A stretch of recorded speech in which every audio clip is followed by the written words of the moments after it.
Meal planners, it's Kara, your favorite cheesy dietitian, here today on Meal Planning Sunday, of course, to talk to you all about meal planning and meal prep and hopefully make it a lot more accessible. And sorry, I got a little distracted with some noise in the living room.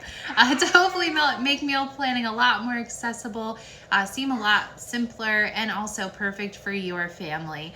So like I say always, what I'm just going to show you here with our food for the week, this is actually what we're going to be eating. This isn't just staged food. It's not like, oh, I just threw this together for picture purposes. I mean, this is the food we're actually going to eat this week, okay? So it's real food.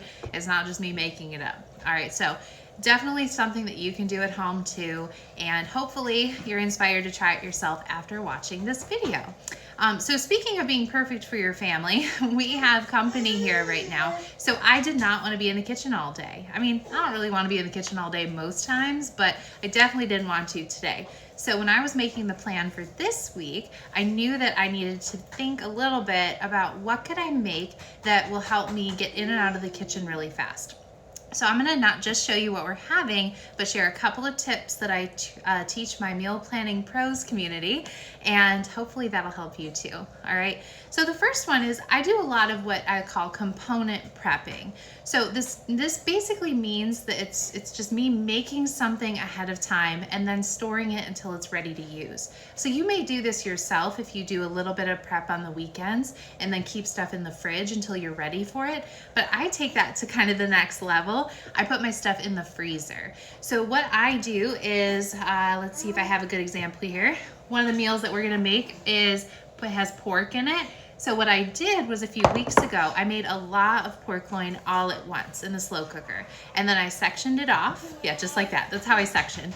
Okay, so I sectioned off that pork and I put it in containers that were perfect for like one meal for, you know, the two of us, because the little boy's not eating that yet.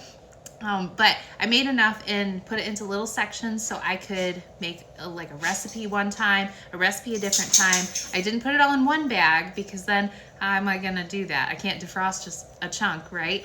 So I put it in individual sections, and that way when I need it, I just pull one out of the freezer. Yeah, just like this. I'm really using my hands today.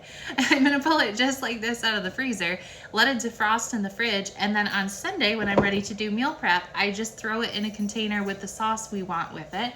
And yeah, so that's done. So that's one way I really use component prepping to help cut down time. Okay, so since I'm already showing this off, you'll see it again in a minute. But this took about like 4 seconds to make. I poured the pork out of the reusable plastic bag. I guess it's still plastic.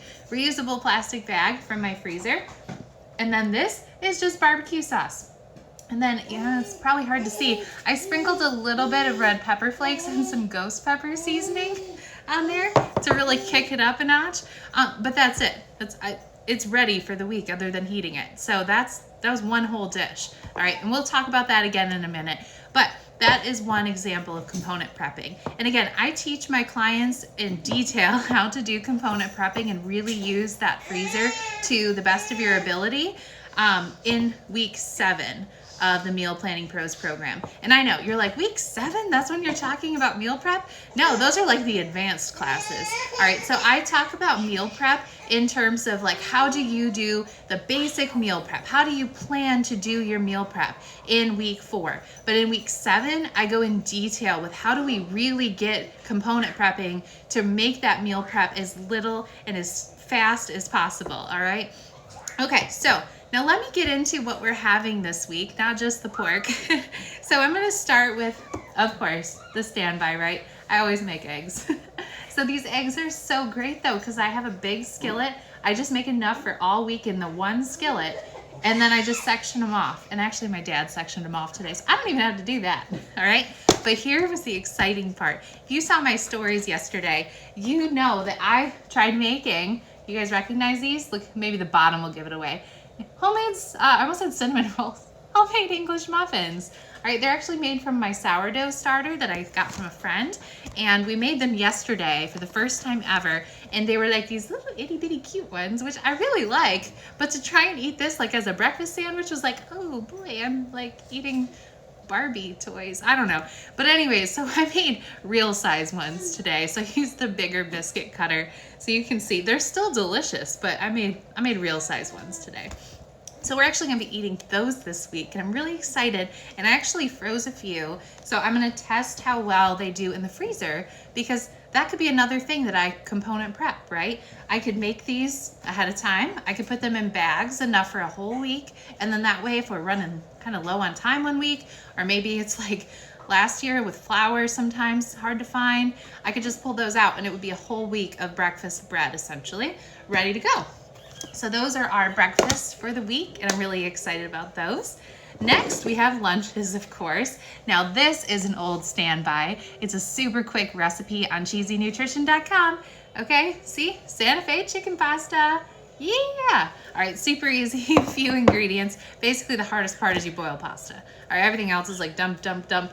Perfect, like stir. You should probably stir.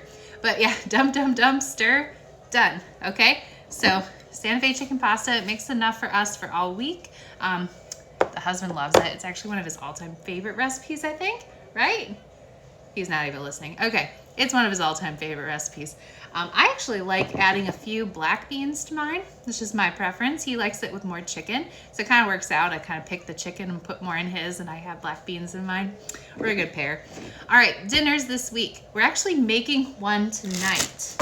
So I have not made it yet, but I did prep for it. So this is kind of like component prepping again. I actually already have the onions already ready to go. Potatoes, actually I haven't washed those yet. I actually forgot. I forgot, it was even on my list. We're gonna wash potatoes. We've got the onions. We have a bag of carrots, pre-washed. You see where I'm going with this? We're making pot roast. Yeah, so and I'm adding, this is new tip, I don't know. We're gonna see how it goes. I'm adding bacon. Everything's better with bacon, right? So I'm gonna add a little bacon to our pot roast. Not sure how it's gonna go, but it's gotta be fantastic. All right, so that is dinner number 1 this week. Dinner number 2, you've already seen. We are gonna have some barbecue pork. I have Hawaiian rolls, so we can have the little Hawaiian roll sandwiches. And I made some homemade quick coleslaw. All right, this is actually made with Greek yogurt and just a little bit of mayonnaise, but it's mostly Greek yogurt, and it does use honey instead of the granulated sugar. So if you're someone who's trying to do more like the honey or maple syrup instead of the granulated sugar, it might be more up your alley. But it's just really quick, few ingredients, and I only made enough for 1 serving because I'm just gonna put a little bit on my sandwiches this week, and you know, the Hawaiian rolls are just little, so you don't really need all that much, and the husband won't eat it. So all for me. And I actually do have that recipe for a single serve coleslaw on cheesynutrition.com. So if you're somebody who's like the only one in your family who likes coleslaw, check it out. It's just 1 serving. It's perfect. Look at that. Nice, huh? All right, next we have, oh my gosh, I almost forgot. The best part of waking up is Folgers in your cup, right? Okay, no, the best part of having barbecue night is I make mac and cheese. We'll probably have some tonight too. That's why I made a little extra.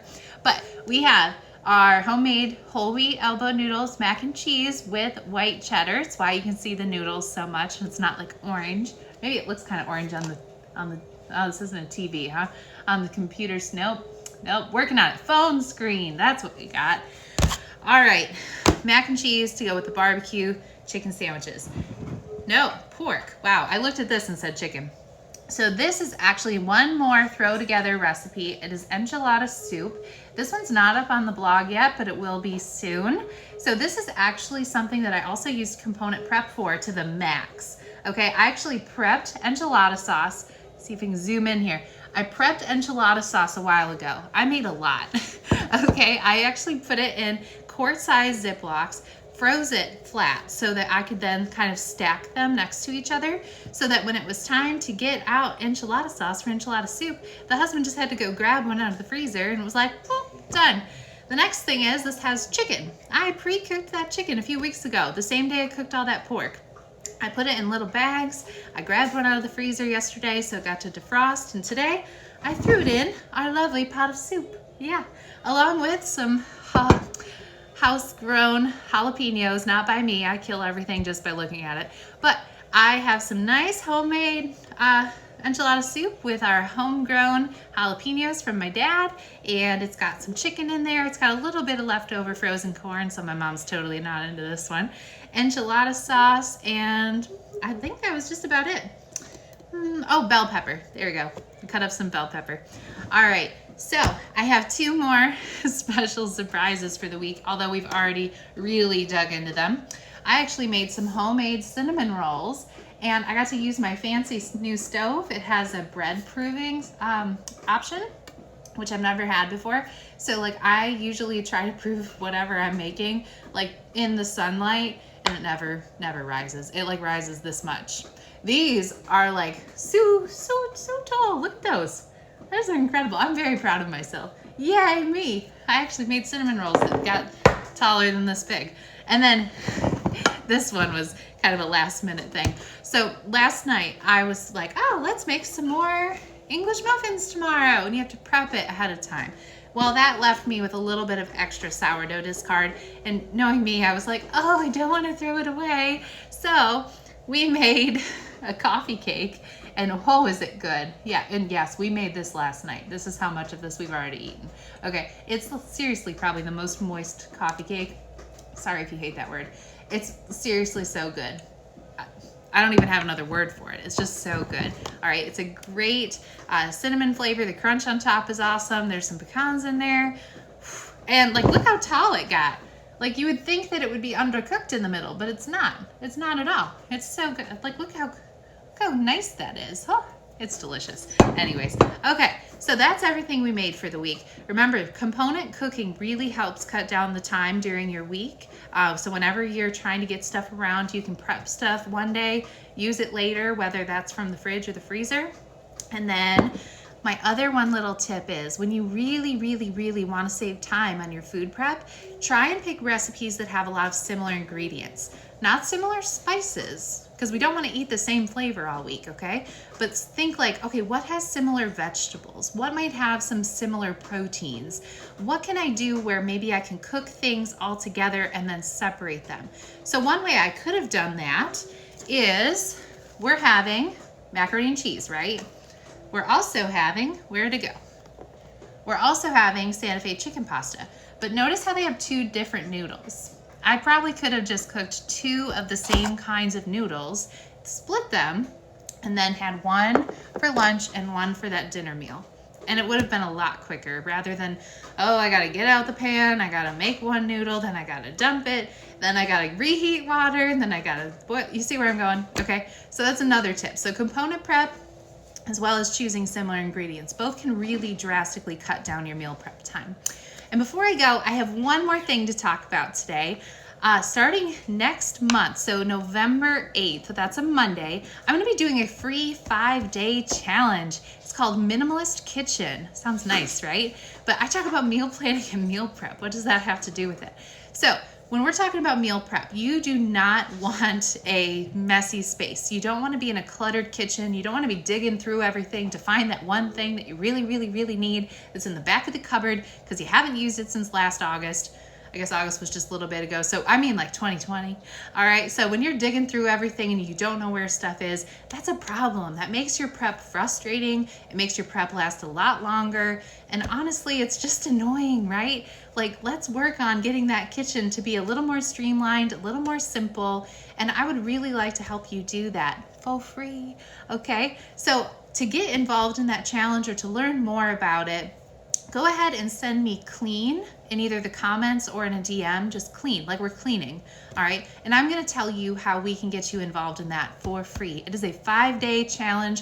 We are gonna focus on 5 areas of your kitchen that are probably getting in the way of you having a really successful meal prep, okay? So yes, clean. I will hit you up later. right when I'm done, basically, I'll hit you up. But for those of you watching later, just send me clean in a DM or in the comment section, and I'm gonna hook you up with how you can get involved. Remember, that starts on Monday, November 8th, okay? So just in time for the holidays, right? So even if you're not thinking about meal prep quite yet, it'll get your kitchen looking great for the holidays. Wouldn't that be nice? All right, I will talk to you guys all next week. And until then, happy planning.